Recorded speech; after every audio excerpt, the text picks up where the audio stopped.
Hi, Tim Blankenship with Divorce661.com, specializing in California divorce. Today we're talking about child custody and parenting plans and the different ways you can go about determining that. We handle a large volume of cases here in California, and I wanted to address, because it's a big part of getting a divorce, which is dealing with your children, if you have them obviously. And that is, what kind of parenting plan are you going to come up with after your divorce, after you're divorced? What kind of parenting plan, who's going to have custody, the visitation, and do you even need a specific parenting plan? So that's what I'm going to talk about. When it comes to going through a divorce, and we're talking about divorces where you're trying to work through this amicably, more of a friendly divorce, you're not going to go to court and have a long drawn out argument. If you're going to come to an agreement, the courts will allow you to pretty much agree to anything as it pertains to your children regarding a parenting plan. And it really just depends on you and your ability to, or what you agree with your spouse is how you want to care for your children. So let me give you some examples.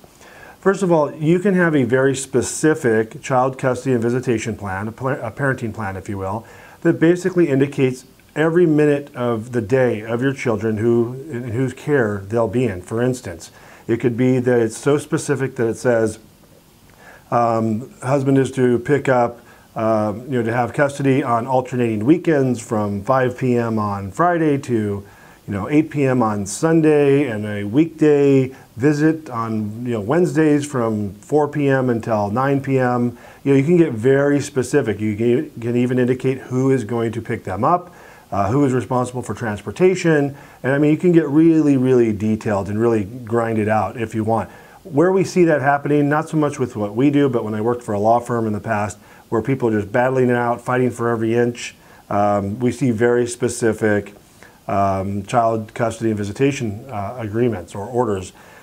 The other way to go is to say, and I have people straight out say this, I don't want the court involved in our ability and decision making on how we raise our kids in custody and visitation. So you don't have to have a specific custody and visitation agreement if that is something that will work with you and your spouse.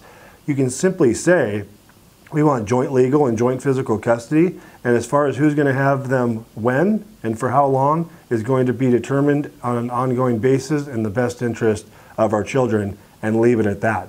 That way it's open for you guys to make decisions as you go forward, who's going to pick them up, who's going to have them, when it's going to be, and so forth, and kind of be adults about the situation and probably treat it as you did when you were married, if you're able to have that ongoing ability to communicate effectively after you're divorced. So I just want to talk about those two differences and ways you can go.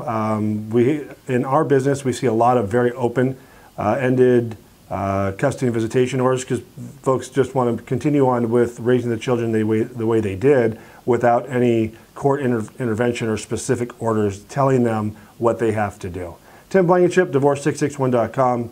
Go to our website for more information. Be happy to help you with your divorce in California. That's what we specialize in. Thanks for watching.